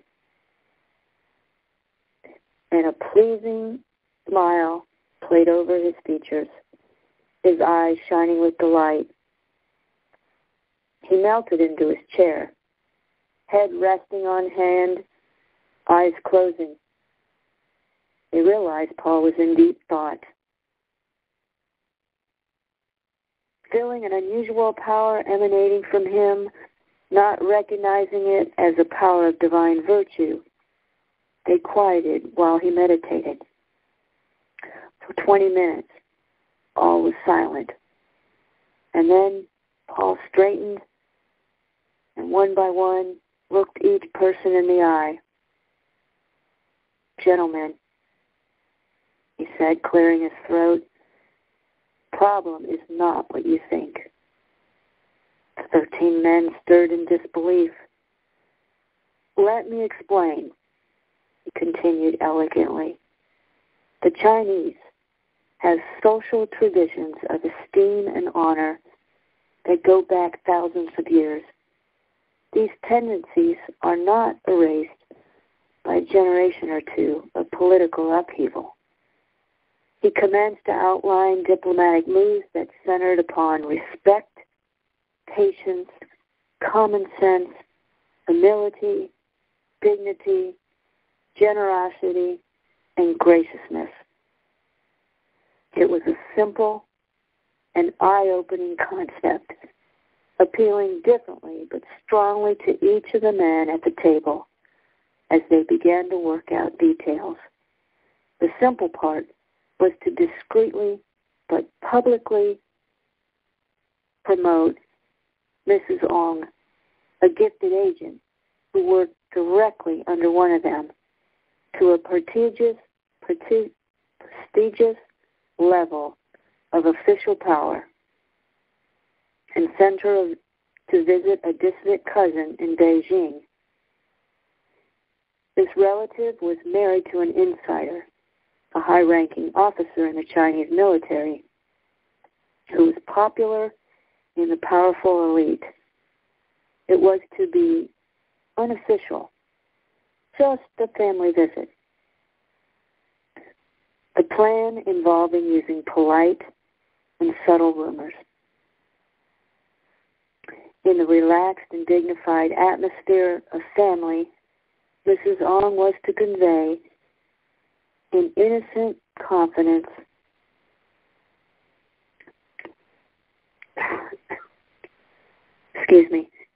and casual conversation the shame and embarrassment of certain American officials she worked with, that they felt they had unintentionally jumped the gun and acted hastily and erroneously with the Chinese. She was to mention how they regretted making a series of unfortunate mistakes, misjudging the high integrity and truthful insight of the Chinese government's reasonable and intelligent intentions and demands. Paul explained that this is what it would take to start the healing process. A loving and sincere revelation, expressing personal humility and admiration for the enemy so that feelings of dignity on both sides were reestablished. The actual truth of the situation was that both American and Chinese officials had acted hastily and decisively, defensively, all exhibiting poor and dangerous judgments. With the help of the angels of Ulag, Paul saw harmless solutions to affect the situation favorably. He outlined to Mrs. Ong ways to address a certain toxic waste problem that would save the Chinese government billions of dollars and much embarrassment, and how to explain its implications wherein countless people would be rescued and the environment healed. The Chinese government would become champions in the eyes of its own people and earn the world's respect. Paul coached Mrs. Ong to mention that she could successfully suggest relocating several disputed American enterprises so that they would no longer intimidate the territory feelings of the Chinese. To top it off, he taught her how to show that equipment for the detoxification program would create much more wealth for the military weapons suppliers than would the gruesome alternative of war. The Chinese people were in no mood for more war at the present time, and the military-industrial complex was in constant need of money. Here was an irresistible package where everyone would come out winners. Equipment for the cleanup could be easily produced by weapons manufacturers. They had everything necessary to make truck trailers outfitted to turn any kind of toxic sludge into pure drinking water and superior building materials. Everyone was satisfied when Paul finished outlining the plan. It would work. He had covered all the bases and then some. Marty was hailed as a hero for having suggested the idea of involving Paul, who had given them a clear idea of both the science and the philosophy of making lemonade out of this bitter bunch of lemons. The heavenly hosts had a way of doing that, snatching victory from the jaws of defeat.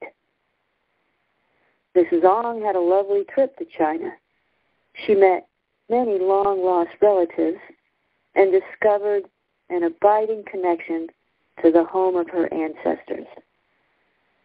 Everything went smoothly, just as planned. Word of the Americans' humiliation and regret quickly reached the Chinese officials. Tensions eased, and soon the detoxification technology was secretly accepted. As the worst sites were cleaned up, producing pure water and safe, durable building materials, the Chinese government was hailed as environmental geniuses.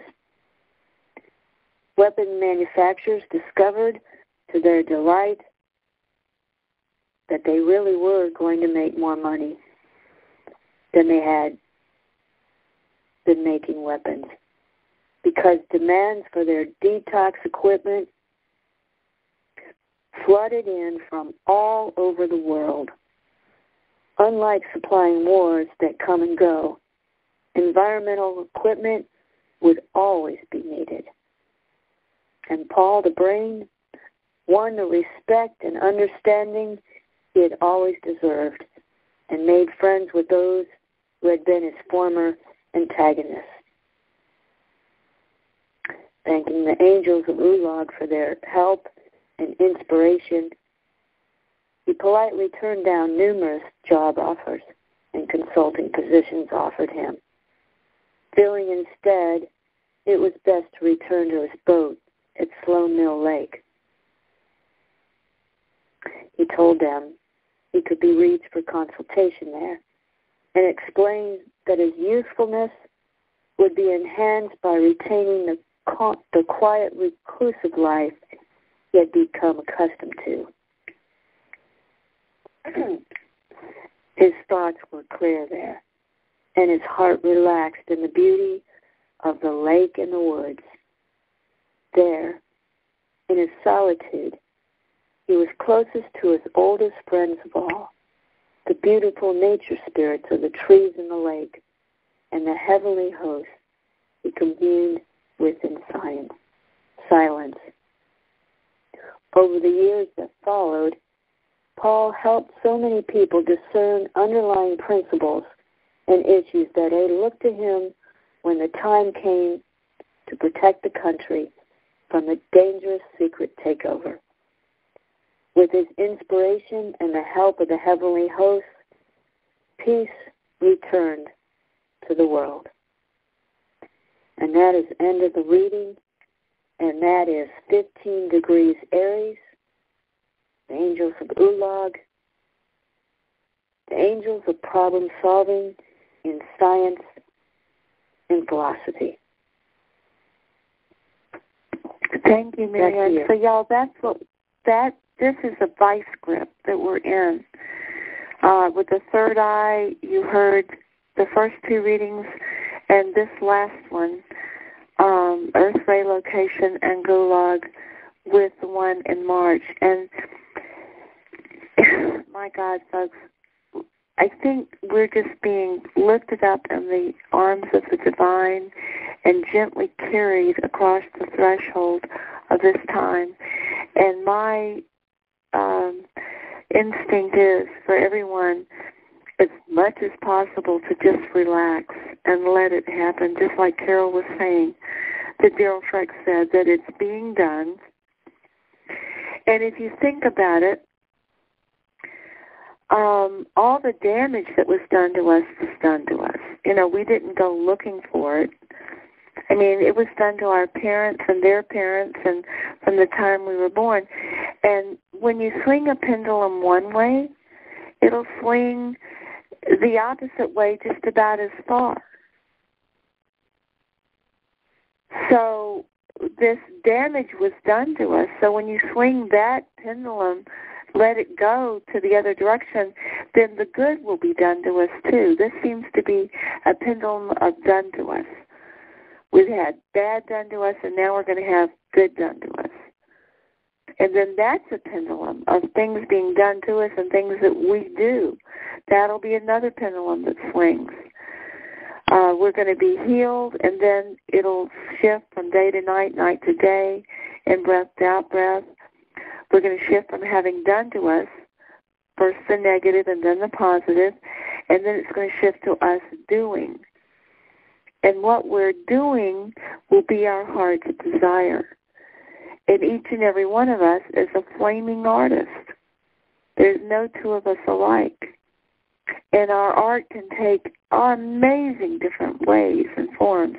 For example, I'm a multimedia artist. I do art, visual, I do music, I do writing, I do fashion, I do architecture, I do gardening.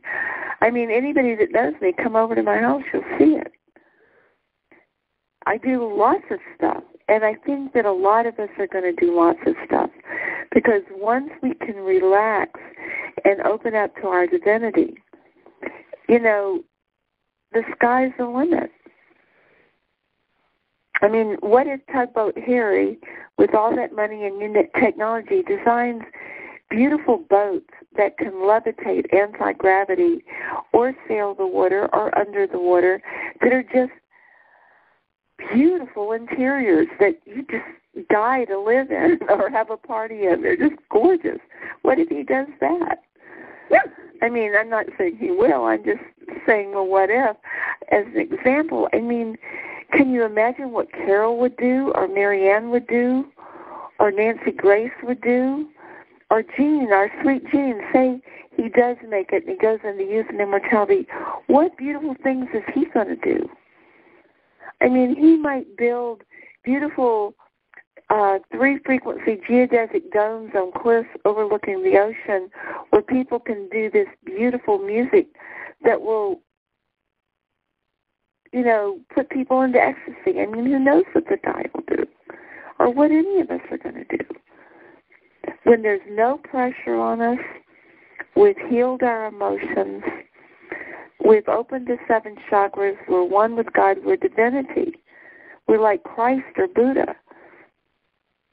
Each and every one of us. And we have all this time on our hands in a safe and beautiful world with everything we need. I mean, what on earth are we going to be doing? I mean, what beautiful music, visual art, theatrical art, inventions, journeys, writing, meditations, just sensual pleasure. Times when you're just laying in the shallow surf, letting the waves wash over you, and drinking beautiful, pure coconut juice from the coconut trees. I mean, my God, it just goes on and on. We're going to have as many stories as we've always had, but these are going to be beautiful stories. So, do we want to do a meditation? We can do a quick one here for this coming third eye opening. I think we probably should. So everybody, let's quickly turn down your lights. Yeah? Can I say something really quick? I'm really itching. Oh my yes, God. When did you write this book? I started writing it in the year 2000, and it was published some years after that. Well, folks, I think we have an angel in the midst of us. I'm honored, Cynthia.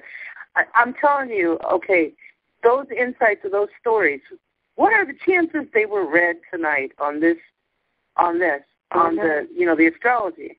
And just recently, like 3 days ago, I watched a show who brought out this concept of the stories of, because I'm searching of the details. How's it all going to work out? How's it going to work out? And it was essence of these stories. Oh, my God. And the people in the stories that helped the world were just people that were hidden. They weren't the big wigs. They just came out with these ideas. And then those stories were beautiful. There's so much essence of you in there, even though there are different names. And I just saw the vision of how this would work out 3 days ago. Starting to, with a young man that came out who actually is not a whistleblower, but he was commanded or asked by his commander in the Marine Corps or whatever, saying that, there's this law in our Constitution that if, we're 49, I don't know, the 49%, if, the bad people have taken over and it's bad for the people, you can come out and, blow your oath that you took because the strongest oath is for the people, the welfare of the people. So he is. Mm-hmm. And he's a man that spent 17 years on Mars in the secret soldier, super soldier program, Randy Kramer, 17 years in Mars, and came and spoke about all of what's in these stories, how we could bring it back to the people, all that's developed in these stories that were read tonight. Oh, my God. Wow. I'm telling you. And he just came out and said this probably last week on a show. Oh, my God. And what's the chances of these stories being read with the astrology tonight? You wrote it a long time ago. And another thing is astounding. You saw the vision because you wrote the story many years ago. You wrote that story many years ago, and I know that's how it's going to work out. Oh my God, you're just a genius. You're an angel. Thank you so much. I love the angels. Every time you read the angels, I just call upon them for their guidance and stuff. So, thank you. Love you. Mwah. Thank you. I'm breathless. And y'all, if you can get the book, there's only been, I think, 360 volumes printed, and if more people order it, they will do another printing. The only place you can buy it is from the publisher. It's not on Amazon. Nobody makes any money from it. The publisher actually loses money on it. It's just there for people who want it and need it. And if you can't afford the book or get the book, you can get every day I send out the sun and moon messages of the degree of the sun and the moon for free if you have a computer. But anyway, if you can get the book, it might be a good idea. And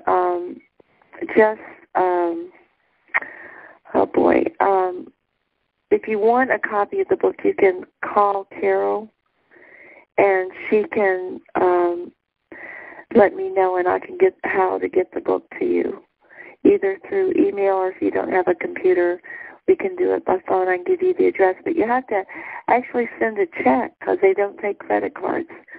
They're not a business. It's just a retired physicist and his wife who took their money and invested it in having this book published.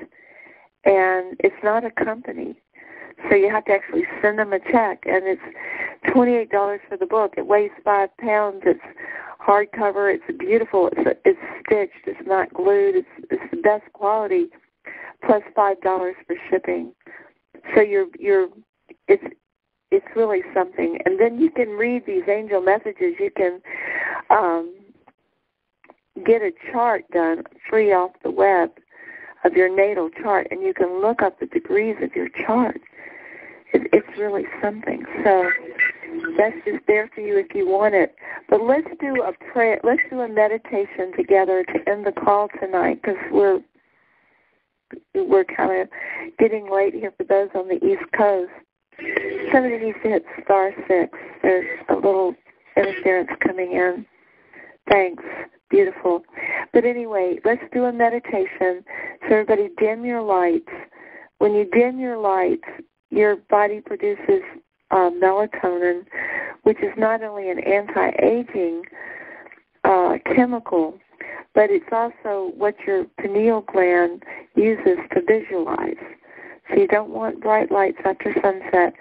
Loosen any tight clothing and see if you can get in an area that's quiet. And let's meditate here. And we're going to meditate for this 6 Uranus-Pluto square coming up in 5 days.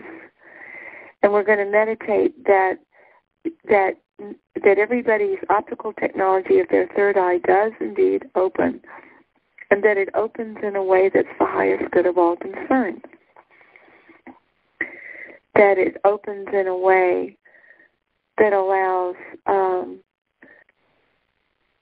heaven to manifest on earth, that we envision, that we use our third eye to envision what we want.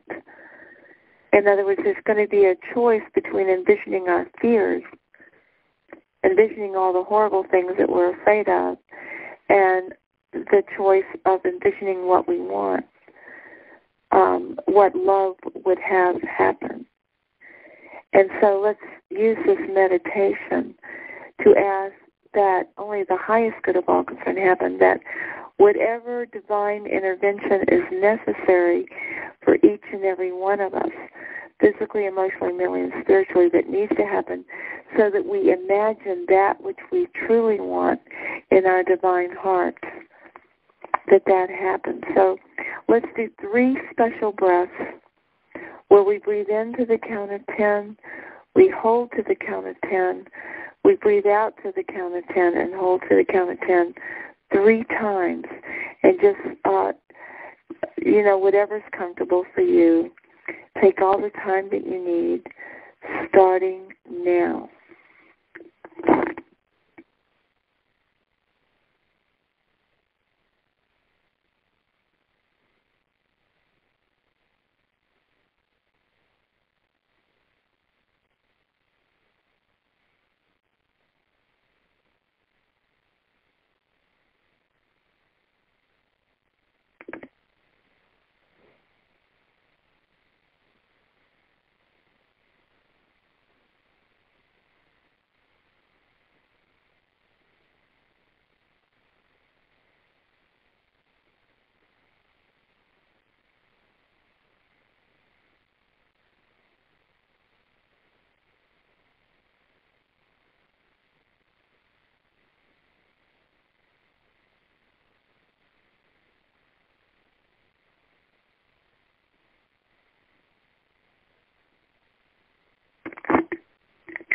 We call in the omnipresent, omnipotent, omniscient, divine flame of love to be with us now, and universal consciousness to be with us now. Divine universal consciousness. And each and every one of us, let's go in our hearts into our divinity. And let us call in everything connected to us, our ancestors, our progeny in the future, all our relations, all our lifetimes, all our guides, all the beings we've ever had any connection with, physical, emotional, mental, spiritual, be they human, animal, plant, mineral, angel, entity, elemental, whatever. Just let's call in everything connected to each and every one of us to come and be with us now. And let's call in all possible futures, all timelines to come and be with us now, past, present, and future, in all dimensions. Not only for us, but the timelines for all those we just called in, all our ancestors, etc., and relations. And we thank all these forces and beings and consciousnesses and awarenesses for being with us now, for being a part of us,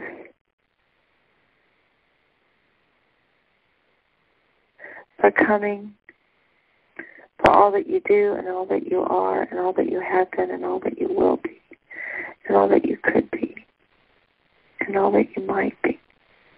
We thank all of this because we learn so much from all of it.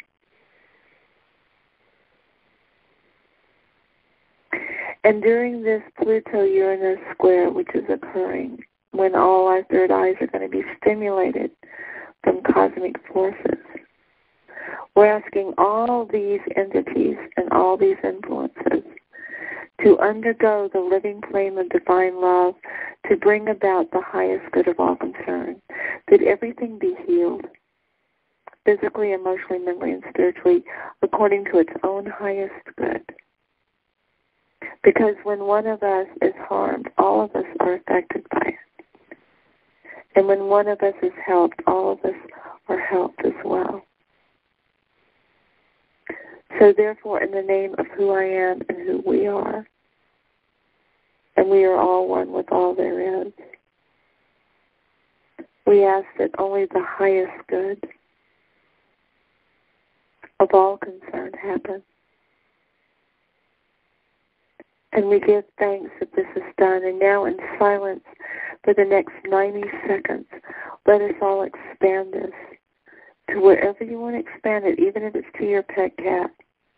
You can make it specific and focused or general and expansive. Just for the next 90 seconds, bring this law of one to whatever concerns you. It can be yourself as you were with a kid, anything that's concerning you right now. Bring the law of one to for the next 90 seconds, starting now.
And as we have just done the law of one for everything in creation, we ask that everything in creation in turn do the law of one for us. So for the next 90 seconds, let us feel that happening. That everything that we've just done the law of one for receives it, it happens, and it sends it back to us. That we are receiving the law of one, the intent, the vision, and the declaration coming back to us from everything that we had just given it to, coming back to us, starting now.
Wow, as we just did that, in my room where I'm sitting right now, the most beautiful smell came into the room.